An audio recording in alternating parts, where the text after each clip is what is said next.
Morning dear students, as yesterday and day before yesterday means in previous videos we have discussed about the classification and nomenclature of haloalkanes and haloarenes.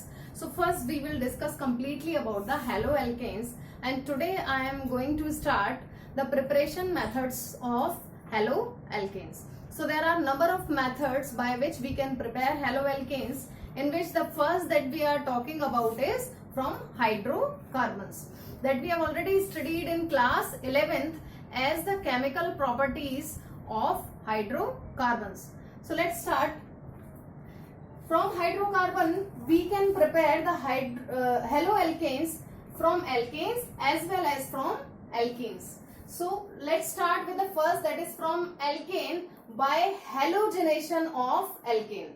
So commonly we can write alkane as RH plus X2 gives RX plus HX. Now let's see, if suppose I am taking the example of methane. So when it reacts with halogen in presence of sunlight, what will happen? We would be getting the mixture of 4 products in the case by replacing H one by one to the halogen group. Means कि जब हम methane का reaction अगर Cl2 से करते हैं sunlight की presence में, तो in the first step we would be getting CH3Cl, in the next step we would be getting CH2Cl2, and afterward we would be getting CHCl3 and afterward CCl4. So it means we would be getting the mixture of 4 products in the case.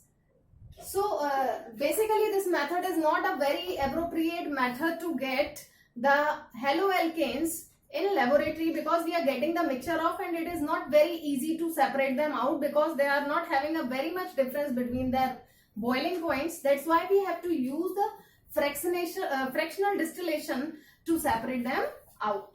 So like this, in case of methane we would be getting 4 products, in ethane we would be getting 6 products in the case.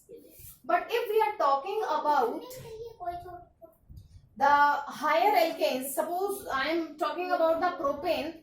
So in the case we are having 2 type of hydrogen to get replaced. यहाँ पे हमारे पास 2 type के hydrogen है जिसको हम replace कर सकते हैं हेलोजन के साथ रिएक्ट करने पे in presence of sunlight. That is either the primary hydrogen, क्योंकि जो टर्मिनल कार्बन एटम पे जो हाइड्रोजन है वो टर्मिनल कार्बन के पास है. So these are the primary one and this one is the secondary one. So जब ये रिएक्ट करते हैं हेलोजन से, तो 2 type of product would be formed. Either it reacts और it replace the hydrogen of secondary carbon atom to give 2 chloropropane, और it में replace the primary hydrogen to give 1 chloropropane. यानी हमें यहाँ पर 2 प्रोडक्ट मिलेंगे, या तो 2 क्लोरोप्रोपेन मिलेगा, या तो नहीं 2 प्रोडक्ट मिलेंगे, 2 क्लोरोप्रोपेन और 1 क्लोरोप्रोपेन मिलेगा, जिसमें मेजर प्रोडक्ट हमारा क्या होगा, 2 क्लोरोप्रोपेन होगा. रीजन बिहाइंड इट इज कि ये जो प्रोसेस है हम लोगों ने 11th में पढ़ा था, फ्री रेडिकल मैकेनिज्म. ठीक है, 3 स्टेप्स में होता था. That was the first one is the initiation step, then propagation step, afterward the termination step. इसका पूरा प्रोसेस हमने 11th में पढ़ा हुआ है. सो हमें क्या पता है, जब फ्री रेडिकल मैकेनिज्म से हो रहा है तो यहाँ पर हमारे फ्री रेडिकल्स बनते हैं. So 2 free radical would be form secondary and primary, and we know the order of stability of free radical is 3 degree greater than 2 degree greater than 1 degree. तो ऑर्डर ऑफ रिएक्टिविटी हमारा यहाँ पर क्या है, that is 3 degree greater than 2 degree and afterward 1 degree. तो इसलिए जो हमारा मेजर प्रोडक्ट होगा वो 2 क्लोरोप्रोपेन होगा. नाउ लेट्स सी ऐसा होता क्यों है. हम लोगों ने क्लास 11th में पढ़ा हुआ है कि फ्री रेडिकल जो होते हैं उनमें सबसे ज्यादा स्टेबिलिटी 3 डिग्री की होती है. क्यों 3 डिग्री की होती है? क्योंकि 3 डिग्री में सबसे ज्यादा डीलोकलाइजेशन ऑफ इलेक्ट्रॉन पॉसिबल है. लेट्स सी, हम एक एग्जांपल के थ्रू देखते हैं इसको. देखिए, अगर मैं एक 3 डिग्री कार्बन की बात करूं तो ये 3 डिग्री कार्बन एटम है, ये फ्री रेडिकल है 3 डिग्री के केस में. तो इस इलेक्ट्रॉन का जितना ज्यादा डीलोकलाइजेशन होगा उतनी ही स्टेबिलिटी होगी. So we are having 3 methyl group here to get delocalize. तो यहाँ पे 3 मिथाइल ग्रुप पर डीलोकलाइजेशन हो जाएगा इसलिए ये सबसे ज्यादा स्टेबल होगा। लेकिन अगर मैं बात कर रही हूँ सेकेंडरी की, तो सेकेंडरी हमारा ये होगा और इसमें 2 मिथाइल ग्रुप पर डीलोकलाइज होगा। And afterward if I am talking about primary, तो प्राइमरी के केस में केवल 1 मिथाइल ग्रुप होगा जिस पर कि हमारा फ्री इलेक्ट्रॉन या जो हमारा इलेक्ट्रॉन है वो डीलोकलाइज हो सकता है। So the order of reactivity would be 3 degree, then 2 degree, then 1 degree. इसके बेसिस पे हम अपना मेजर प्रोडक्ट डिसाइड करते हैं। आफ्टरवर्ड लेट्स सी, हमने यहाँ मेंशन किया है 2 degree is more stable than 1 degree free radical, that's why the product would be, the major product would be 2-chloro-propane in the case. Now the next main point is, ये main point है जिनको आपको note down करना है, ध्यान रखना है, इस पर बेस्ड कंसेप्चुअल आपको एग्जाम में मिलते हैं। Let's see order of reactivity of halogen. Halogens की रिएक्टिविटी का ऑर्डर क्या है? F2Cl2Br2 then I2। ऐसा क्यों होता है? ऐसा इसलिए होता है कि F की इलेक्ट्रोनेगेटिविटी सबसे ज्यादा है और रिएक्टिविटी किस बात पर डिपेंड करती है? On the basis of accepting the electron. तो जो सबसे ज्यादा इलेक्ट्रोनेगेटिव है वो इजीली इलेक्ट्रॉन को एक्सेप्ट कर लेता है। That's why F2 is most stable in the most reactive in the case, thereafter Cl2 then Br2 then I2, क्योंकि ऑर्डर हमारा क्या होता चला जाता है? F, Br, Cl और I में जो है इलेक्ट्रॉन्स को गेन करने की tendency moving down the group decrease करती जाती है, इसलिए रिएक्टिविटी भी डिक्रीज करती जाती है। The next thing is order of displacement of hydrogen from hydrocarbon. यहाँ हम क्या कर रहे हैं? यहाँ हम हाइड्रोजन को डिस्प्लेस कर रहे हैं हेलोजन ग्रुप से। तो जो ऑर्डर है वो हमारा क्या होगा? 3 degree, 2 degree, 1 degree, then methane. Why it is so? क्योंकि मैंने अभी आपको बताया कि 3 डिग्री का फ्री रेडिकल सबसे ज्यादा स्टेबल है।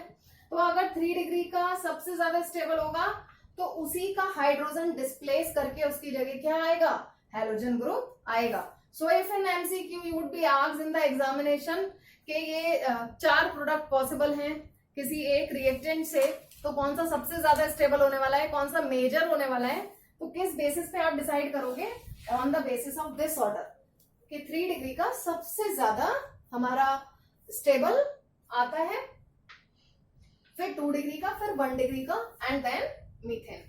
नाउ लेट्स सी, ये हमने देख लिया कि F2 जो है बहुत ज्यादा रिएक्टिव है, जब रिएक्ट करता है तो वो एक्सप्लोसिव रिएक्शंस देता है। सो Cl2 और Br2 से किसी से भी आप कर सकते हैं। अब I2 क्योंकि लीस्ट रिएक्टिव है तो इसकी रिएक्शन पहली बात तो बहुत स्लो होती है, और दूसरी चीज ये एक कैसी रिएक्शन है? ये एक रिवर्सिबल रिएक्शन है। So if I react RH with I2, so I would be able to get Ri plus HI। ये एक रिवर्सिबल रिएक्शन होने की वजह से रिएक्शन पहले फॉरवर्ड डायरेक्शन में जाएगी and there after it will move in backward direction. So जो प्रोडक्ट हमें चाहिए वो हमें नहीं मिल पाएगा। It means Ri we would not be able to get. So हमें यहाँ पे क्या लेना पड़ेगा? एक ऑक्सीडाइजिंग एजेंट लेना पड़ेगा HiO3, with the help of which what will happen that this HI which will be a byproduct react with HiO3, ये दोनों आपस में रिएक्ट करके क्या बना जाएंगे? वाटर और I2 फॉर्म करेंगे and I2 will enhance the rate of reaction, क्योंकि लीच इटालियन प्रिंसिपल में हमने पढ़ा है कि आपको किसी पर्टिकुलर डायरेक्शन में अगर रेट को शिफ्ट करना है तो हमें क्या करना होता है? हमें रिएक्टेंट की क्वांटिटी को इंक्रीज कर देना होता है, कंसंट्रेशन टर्म आता है। सो RH का जब हम I2 से रिएक्शन HiO3 की प्रेजेंस में करेंगे तो क्या होगा? हमारा प्रोडक्ट बनेगा Ri और I2। Is it clear? दोनों का सम करेंगे, we would be getting Ri, water and I2। So this would be the change. आपको ध्यान रखना है, अगर आपसे आयोडिनेशन पूछा है तो you have to take the presence of HiO3। So that is all about the hydrocarbon. Hydrocarbon से हेलो एल्केन कैसे बना सकते हैं? The next step is from alkenes. So alkenes के बारे में भी हमने क्लास 11th में पढ़ा हुआ है। एल्कीन्स के केस में हम देखें अगर तो क्या होती है? ये भी हेलोजनेशन के थ्रू होता है, लेकिन halogenation with the help of halogen acid. In the case we are talking about the halogen acids. तो हेलोजन एसिड्स का ऑर्डर क्या रहता है? That is HI greater than HBr then HCl then HF। Why it is so? क्योंकि FClBrI when we are moving down the group, जो हमारा bond length होता है वो क्या होता चला जाता है? इंक्रीज होता चला जाता है। जब हम डाउन द ग्रुप आ रहे हैं एफ से Cl फिर Br फिर I में, तो हमारी बॉन्ड लेंथ क्या होती चली जाएगी, इस केस में HI, HBr, HCl और HF के केस में बढ़ती चली जाएगी, और जितनी बॉन्ड लेंथ बढ़ती जाएगी उतना ही बॉन्ड डिसोसिएशन एनर्जी क्या होता जाएगा, कम होता चला जाएगा। इट मींस रिएक्टिविटी बढ़ती चली जाएगी। H और I के बीच में बॉन्ड लेंथ सबसे ज्यादा, बॉन्ड डिसोसिएशन एनर्जी सबसे कम होगी। सो यहाँ पे हम देख सकते हैं HI, HBr, HCl किसी से भी रिएक्शन करें, अगर किसी सिमेट्रिकल एल्कीन की रिएक्शन करते हैं then there would not be any issue, जैसा कि हमने क्लास 11 में भी पढ़ा था। यानी अगर मैं इथीन से रिएक्शन देखूं CH2 double bond CH2 plus HCl, तो चाहे मैं यहाँ पर H को भेज दूं, चाहे यहाँ पर H को भेज दूं, कहीं भी Cl को भेज दूं, there would not be any difference because both the carbon are symmetrical carbon and the resultant would be same, यानी मुझे इथाइल क्लोराइड मिल जाएगा। But the problem arises when we are having the unsymmetrical alkene. तो unsymmetrical alkene के case में क्या होगा, when it react with an halogen acid, किसी भी halogen acid से जब हम रिएक्ट करते हैं तो हम किस रूल को फॉलो करते हैं, Markovnikov's rule. That was very important rule studied by us in class 11th. So Markovnikov rule क्या कहता है, Markovnikov rule के according when an unsymmetrical alkene is attacked by an unsymmetrical attacking reagent, that is also unsymmetrical, okay, because there is the electronegativity difference between H and Br. अगर मैं यहाँ Br2 ले लेती या H2 ले लेती, वो symmetrical होता है and there would not be any kind of problem arises. But ये unsymmetrical है, तो मुझे यहाँ पर चूज करना है कि H को मैं इस कार्बन पर भेजूं या यहाँ पर, Br को इस पर भेजूं या फिर इस कार्बन पर भेजूं। So that would be decided by Markovnikov rule. अगर हम किसी अनसिमेट्रिकल एल्कीन का किसी अनसिमेट्रिक रिएजेंट से रिएक्शन कराते हैं, तो मोर इलेक्ट्रोनेगेटिव पार्ट उस कार्बन पर जहां जाता है जहां laser number of hydrogen atom होते हैं। That is the Markovnikov rule. So we are to move the more electronegative part of the attacking reagent to that carbon atom which is having less number of hydrogen atom. अब हमारे पास यहाँ एक H है और यहाँ दो H है, तो less number of hydrogen atom इस कार्बन के पास है। इट मींस Br यानी मोर इलेक्ट्रोनेगेटिव पार्ट को यहाँ पर होना चाहिए। सो let's C CH3 CH CH3 और Br यहाँ पर आ गए, यानी 2 bromo propane would be the resultant product. Okay, so हमें Markovnikov रूल को फॉलो करना है। अब इस Markovnikov रूल का बेसिस क्या है, ये कैसे आ गया, सो लेट्स सी द मैकेनिज्म। अभी हम लोगों ने फ्री रेडिकल मैकेनिज्म देखा था, बट इस मैकेनिज्म में क्या होगा, कार्बोकैटायन फॉर्मेशन होगा।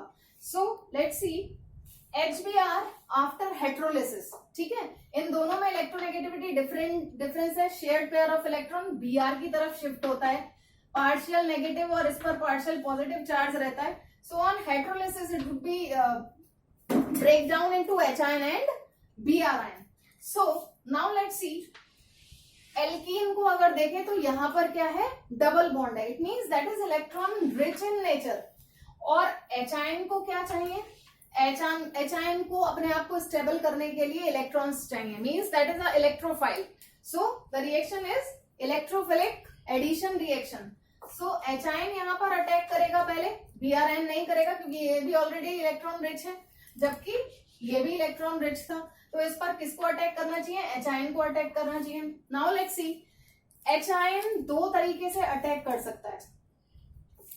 ये जो हमारा शेयर्ड पेयर है वो या तो इस कार्बन पे शिफ्ट हो सकता है या इस कार्बन पे शिफ्ट हो सकता है। सपोज ये हमारा जो शेयर्ड पेयर था, ठीक है, वो इस वाले कार्बन पे शिफ्ट होता है, तो इस पे नेगेटिव आएगा और इस पर पॉजिटिव आएगा, ठीक है। और अगर ये बॉन्ड टूट के इस कार्बन पे दोनों इलेक्ट्रॉन शिफ्ट हो जाते हैं, तो इस पर नेगेटिव और इस पर पॉजिटिव चार्ज आ जाएगा।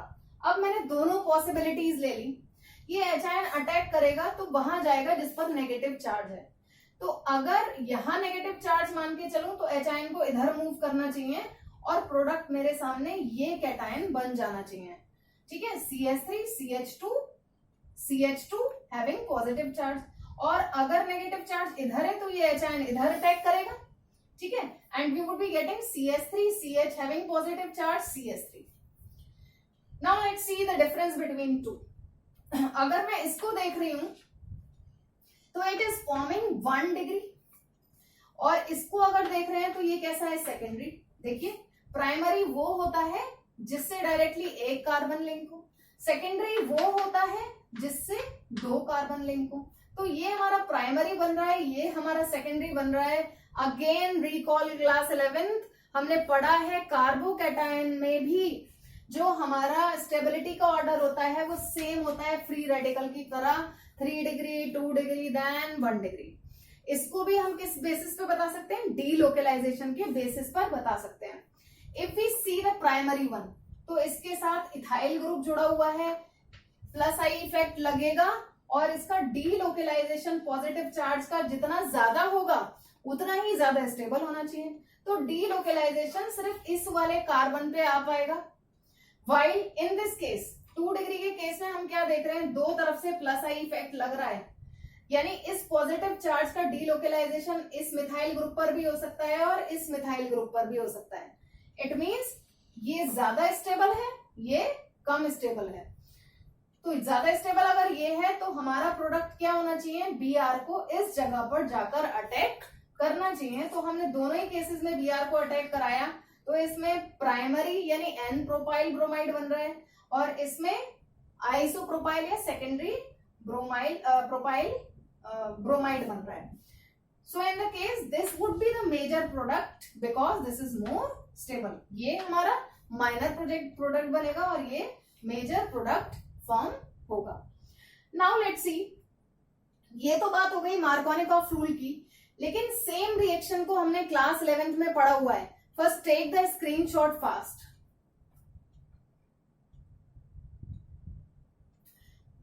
हम लोगों ने क्लास 11th में पढ़ा हुआ है कि अगर यहां पर हम परऑक्साइड का प्रेजेंस ले लें तो परऑक्साइड के केस में क्या हो जाता है, ये मार्कोनिकॉफ रूल की जगह हम लगाने लगते हैं anti Markovnikov rule.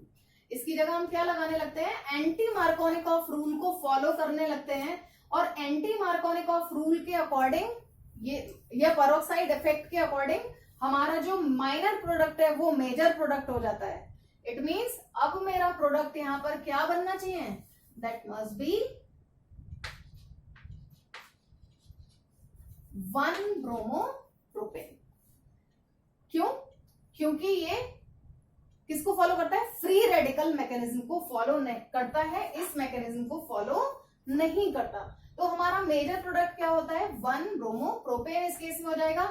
So according to peroxide effect, according to Karish effect, according to anti-Markovnikov rule, the more electronegative part will move towards that carbon of unsymmetrical alkene that is having more number of hydrogen atom.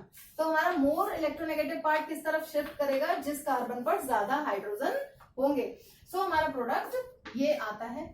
Now what about the mechanism? Class 11 में हम लोगों ने पढ़ी हुई है, and tomorrow we'll discuss later on about a bit of idea of mechanism also and other methods of preparation of haloalkanes. So keep revising, make notes properly, and prepare the chapter for the exam.